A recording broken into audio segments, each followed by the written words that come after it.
In today's video, I have some new details.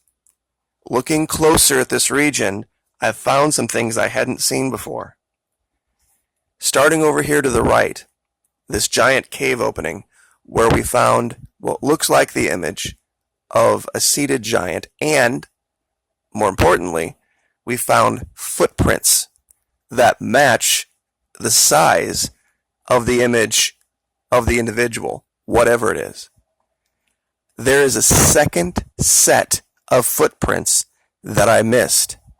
Over here to the left, there is a smaller cave opening, and by smaller, it's 30 feet tall. So to you or I, it would be a major opening. But if you look here very closely to the left-hand side, there is another very clear, very distinct set of footprints. I'm going to zoom in as close as I can get. Left, right, left, right, left. We have what looks like a stagger here, but alternating footprints. And of course, you come up to this cave area here, and if you look very, very closely off to the right, it looks like, sorry about that, ground level. To the right, there is some type of an image of a human being or some other being. There is also, of course, this telltale gold glow that might be from fire. And I know there's not a lot of wood down here, but coal burns. And where is coal found? In the ground. And what did Admiral Byrd say that he saw? He saw mountains of gems and coal and everything else when he flew over. So not out of the realm of possibility. Very clear evidence of habitation. And this line of footprints goes down the side of this ridge. And there's an area down here where you can, and if you do this for yourself, you can see it a lot clearer than I can show you. I'm going to try to shade this and see if it helps a little.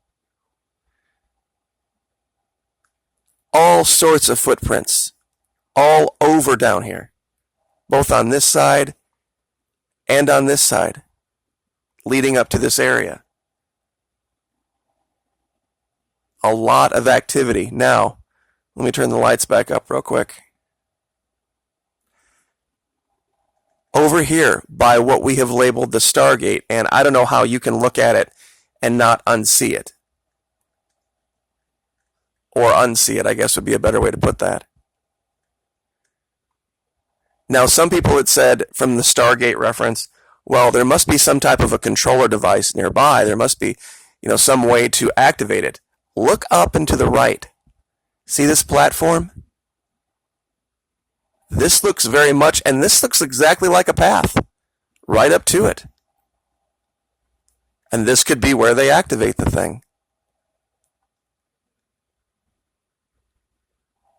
And guys, I know this might just be a figment,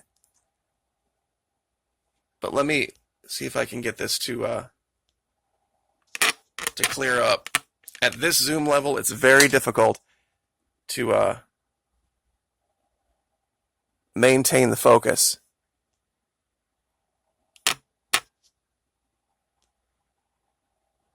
Guys, do you see that X?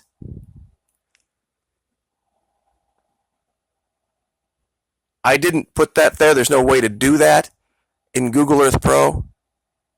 There is a clear, perfect X right by this location. I've never seen anything like it. Let me get it center screen. That is not natural. That is not normal. Something created that. And that it's right by this location that, guys, that's the Stargate. There's just no way that just turned out like this in the imagery. Now, that all having been said, that all having been covered, I think I've found another piece to the puzzle, and it regards something else that I had found many, many, many months ago. It has to do with the date. And let me zoom out here real quick just to show you the whole region so you can kind of get a scope of it. One of the reasons also, just as an aside, that I film the screen with a separate camera, it gives me the ability to not only use the computer to zoom in on a certain area, I can also use this camera's zoom to zoom in. So I can get a double whammy. If you were just using screen recording software, you can't do that. I mean, you can highlight certain areas and move over to them, but you can't cover it like you can with this.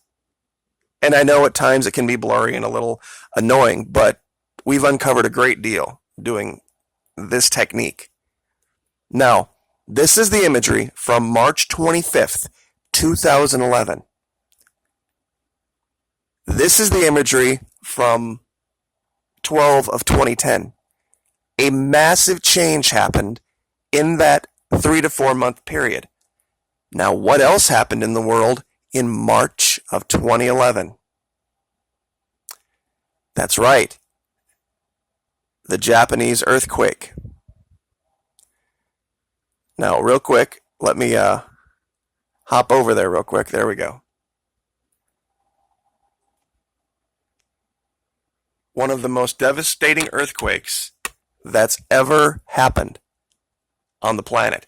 And with the collapse of the nuclear reactor, it contaminated the oceans. Now follow me. We're going to go someplace that's going to take a little bit of thought and a little bit of belief. Here is Japan. Up here is where that disaster happened. Now down here, I have outlined a little area using this is the Google Earth web-based program. This square that you're looking at is large enough to fit 10 islands of Manhattan on the seafloor. It is 5 miles deep. The reason I've done this is so that people can see how big, how vast, and how deep this trench is along the coast of Japan. It is hundreds of kilometers long. It is as deep as airliners fly high.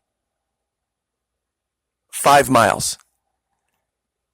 And in this tiny little yellow dot right here, you could fit 10 islands of Manhattan and we wouldn't know about it.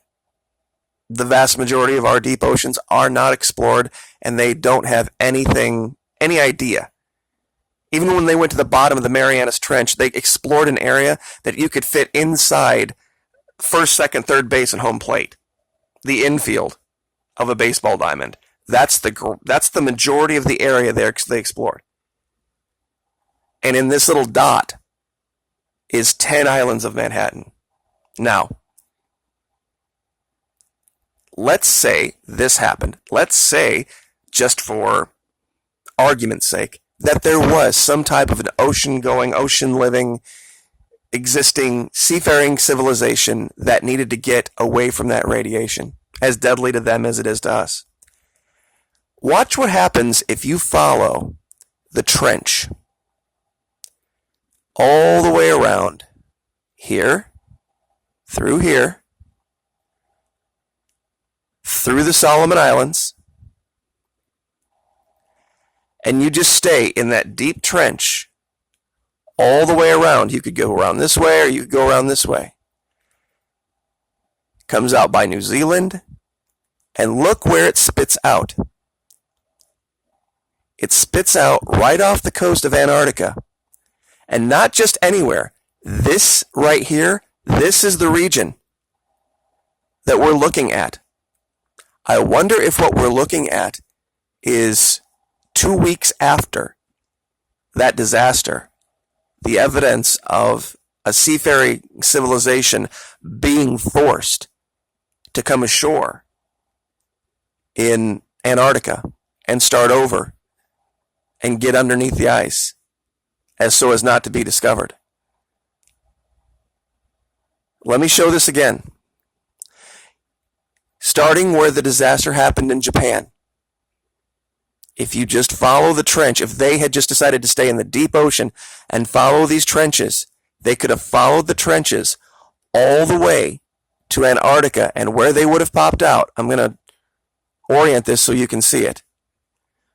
Where this trench pops out is right in what we have been referring to as the 6:30, 7 o'clock region of Antarctica. Now, let me go to Google Earth Pro. This was Google Earth web-based to show you that this is where this is.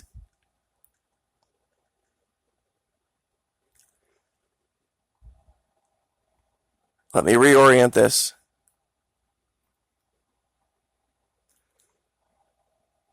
Here we go. Here's where it came out in New Zealand, and this is exactly where they were. This is the closest point to where they would be to Antarctica. Now, you want to see something really crazy? I have a location here off of Young Island that I had labeled identical punch-out because it mimicked exactly the dimensions of another location I had found months prior. I had alleged it was from a ship that had come up through the ice and punched out this perfect, at the time, perfect triangular shape. And this is just the area starting to fill back in. Now, this is area number 1. This is off of, like I said, Young Island. Let me show you something else.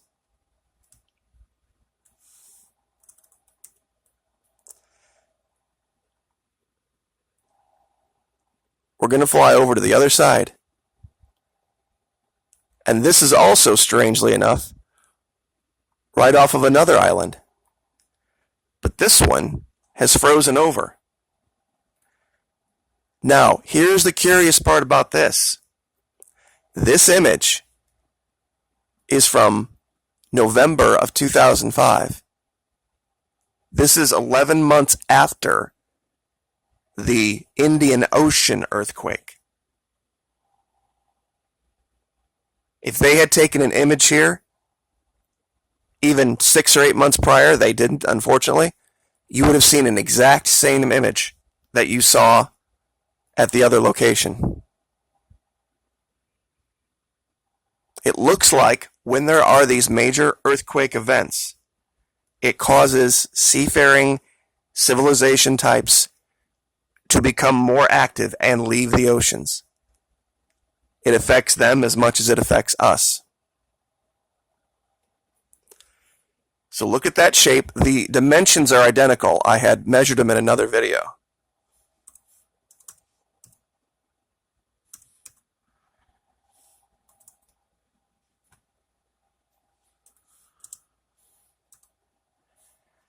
Let's just go back over there real quick.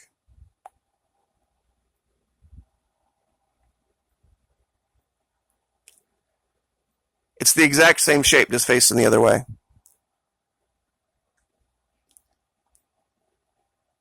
And I'll give you these locations so that you can look this up for yourself. It's just too much, to my mind, too much of a coincidence that this little tiny island here, right at the end of where this trench ends, comes out right at this location near this bay, where we find all of this evidence of life, something having come ashore. Maybe it punches out and they had just enough fuel to get here, and they've got a ditch. This is your crash site. And as you can see, here's the crash site.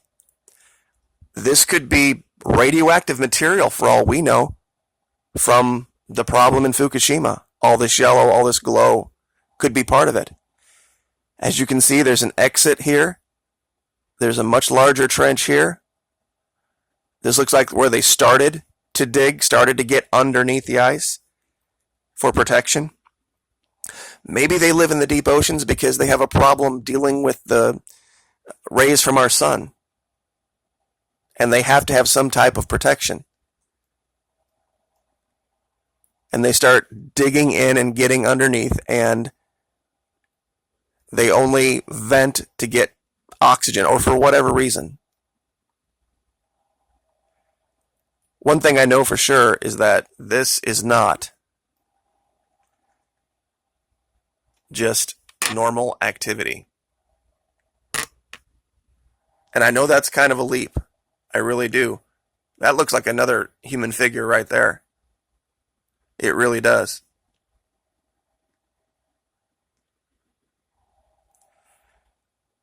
But the Fukushima disaster happening only 3 or 4 months before the change in the imagery down here, and that they decided to point a satellite at this location and develop it in high res, shows that maybe somebody knew. Somebody absolutely knew that this happened, that they had followed them, and maybe they've been studying them. It would explain a lot about Carrie's trips. It would just one more piece to the puzzle. But once again, a second set of footprints. Over here, the correlation with Fukushima, the trench that runs all the way from Japan to this location, and the punch out through the ice. That's identical to another one that correlates with the Indian Ocean earthquake.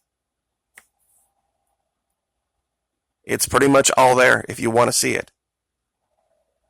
If you're willing to have an open mind. And I guess we'll just leave that there. Like, share, subscribe.